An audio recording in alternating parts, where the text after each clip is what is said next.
Everyone, कैसे हैं आप सब। वेलकम टू माय चैनल शिक्षा वर्ल्ड।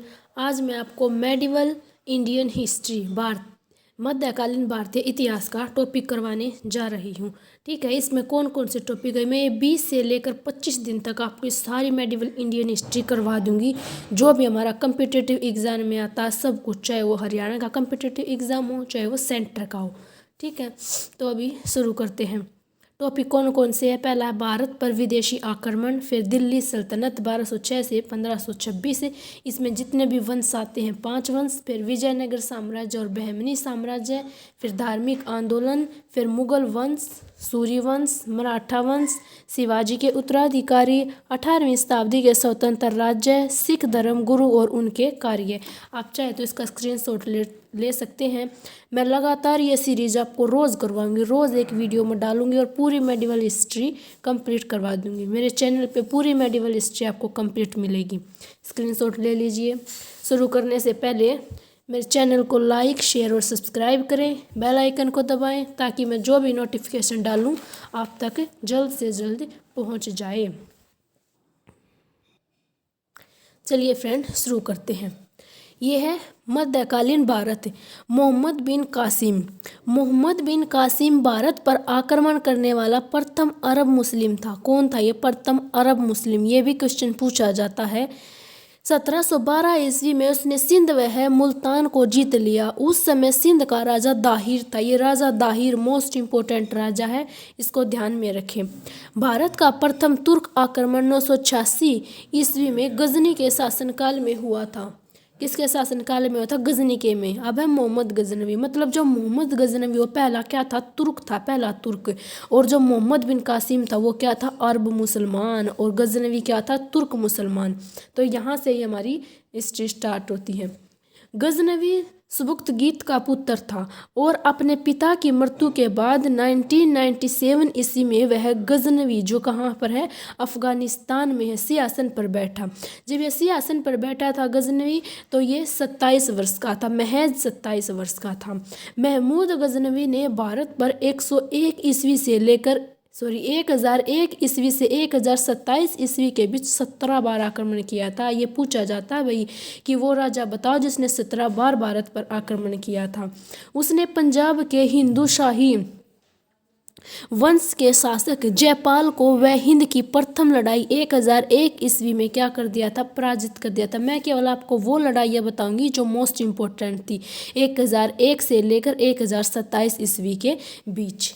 वह हिंद की द्वितीय लड़ाई 1008 ईस्वी में उसने हिंदू शाही वंश के आनंदपाल को हरा दिया था। ये 1008 वाली मोस्ट इम्पोर्टेंट है और 1001 वाली इम्पोर्टेंट है। ठीक है, फिर हम आगे बात करते हैं चक्रा स्वामी मंदिर, जो 1014 ईस्वी में नष्ट किया था। ये जो मंदिर है ये थानेसर के कुरुक्षेत्र में, ये हरियाणा में आता है। ये क्वेश्चन, चक्रा स्वामी मंदिर कब नष्ट किया था? 1025 ईस्वी में सोमनाथ के शिव मंदिर पर आक्रमण सबसे प्रसिद्ध आक्रमण था उसका। ये बहुत बार आता है क्वेश्चन के अंदर। सोमनाथ मंदिर कहाँ स्थित है? काठियावाड़ में स्थित है और जो कहाँ पर है? गुजरात में है। महमूद गजनवी ने अंतिम आक्रमण 1027 ईस्वी में आगरा के निकट बेरा के दुर्ग पर किया था। आखिरी लास्ट आक्रमण था इसका, क्योंकि वह फिर भारत से चला गया था। महमूद गजनवी को भारतीय इतिहास में बुत शिकन यानी मूर्ति भंजक के नाम से जाना जाता है। उसने इतनी मूर्तियां नष्ट की थी यहाँ पर, कहीं शिव की मूर्ति नष्ट की थी, कहीं दुर्गा की मूर्ति, इतनी सारी मूर्ति उसने नष्ट की थी कि उसको मूर्ति भंजक के नाम से जाना जाता। उपनाम है ये इसका। क्या नाम है? उपनाम मूर्ति भंजक। फिर इसके जो शासनकाल है भाई, मतलब इसके दरबार हैं, उसमें 2 प्रसिद्ध विद्वान थे, मोस्ट इम्पोर्टेंट थे ये। पहला कौन सा था? राजकवि फिरदौसी, जिसने शाहनामा लिखी थी। ये इसकी पुस्तक का नाम पूछा जाता है और ये पूछा जाता है कि फिरदौसी किसके दरबार में कवि था। एक था अल बरूनी, इसके बारे में मैं अलग से एक टॉपिक बनाऊंगी। मोस्ट इम्पोर्टेंट लेखक था जिसने तहकीक ए हिंद लिखी थी। जिसने क्या लिखी थी? तहकीक ए हिंद। फिर 1030 ईस्वी में इसकी मृत्यु हो गई थी। इसने इतना सारा काम किया था। अब हम बात करते हैं मोहम्मद गोरी, 1175 ईस्वी से लेकर 1206 ईस्वी। 1206 ईस्वी क्यों मैंने यहाँ पर टाइम मेंशन किया? क्योंकि 1206 ईस्वी में दिल्ली सल्तनत स्टार्ट हो जाती है। मोस्ट इम्पोर्टेंट जो पीरियड होता है 1206 के बाद। अफगानिस्तान में गजनी वंश के पतन के बाद गोरी कबीले ने शक्ति प्राप्त करना शुरू कर दिया। मोहम्मद गोरी इसी कबीले का शासक था। कौन सा था? मोहम्मद गोरी। मोहम्मद गजनवी के विपरीत मोहम्मद गोरी के भारत पर आक्रमण का उद्देश्य भारत में मुस्लिम राज्य की स्थापना करना था। मतलब गजनी क्या चाहता था? ये चाहता था कि मैं यहाँ से धन इकट्ठा करूँ और अपने देश में लेके जाऊँ और वहाँ पर अपनी सत्ता कायम करूँ। लेकिन मोहम्मद गोरी ये क्या चाहता था? ये चाहता था कि मैं यहाँ जितना भी धन है उसी की सहायता से यहीं अपना मुस्लिम राज्य स्थापित करूँ, एक मुस्लिम राज्य की स्थापना करूँ। मोहम्मद गोरी ने भारत पर आक्रमण 1175 ईस्वी में मुल्तान पर किया था। ठीक है।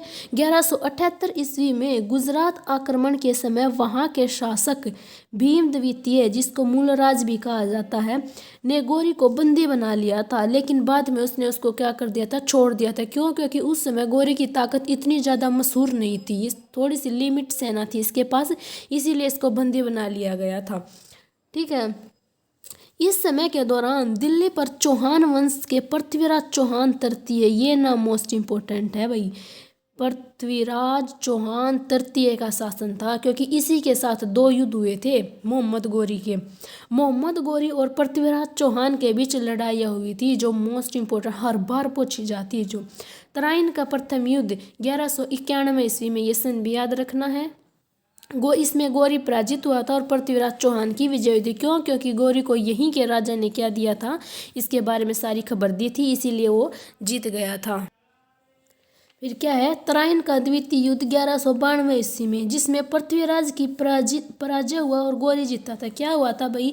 जो पहला युद्ध हुआ था तराइन का, उसमें पृथ्वीराज का एक साथी था जिसने पृथ्वीराज की सहायता की थी, जिसकी वजह से क्या हुआ था? गोरी पराजित हुआ था।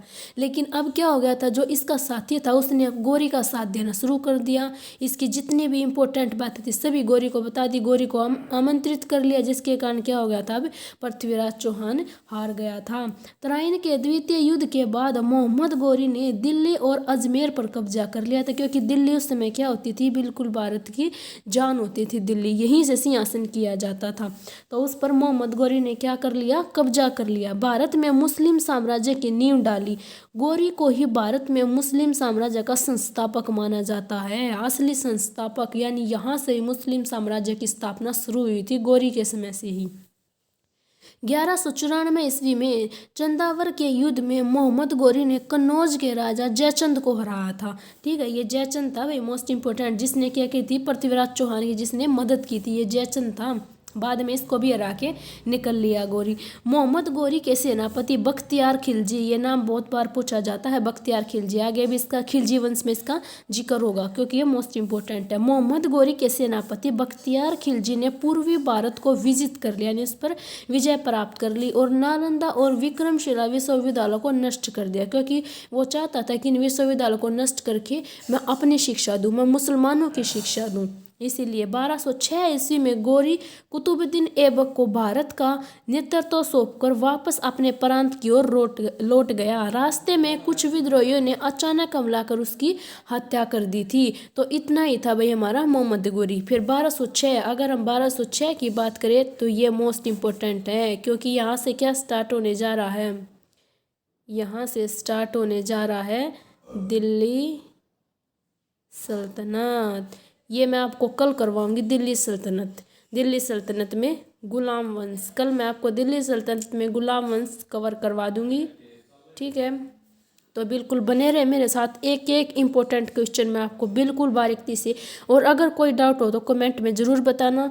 कोई डाउट आपको नज़र आए तो मैं उसको ज़रूर क्लियर करूँगी। ठीक है, थैंक यू।